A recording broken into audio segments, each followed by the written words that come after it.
What's going on, guys? I'm going to teach you a little sparring drill that you could practice going against your opponent in the sparring world. So this is actually going to help you not so much with combat, like for knocking someone out, but it's mainly just going to help you tag someone, so that could be helpful for point sparring. So we're here. This is the goal we're going to try to do. We're going to do a fake tornado kick, and we're going to do a spinning side kick right after.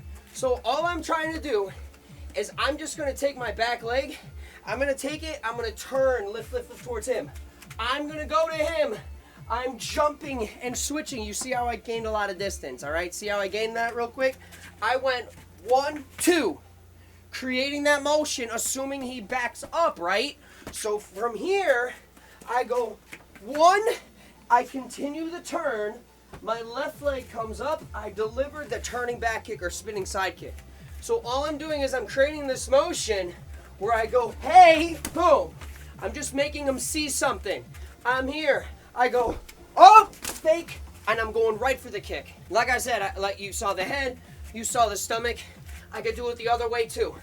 I'm here, ho, boom, and then I stuff him with the kick. So I'm here, I'm like, I want him to see something. Maybe I want him to back up, okay? And then boom, right to the head. So you gotta deliver this kick knowing where you're gonna land it. So we're gonna break it down one more time. I'm here, I'm in my fighting stance. Turn all the way to the left. Lift your left leg up, face him.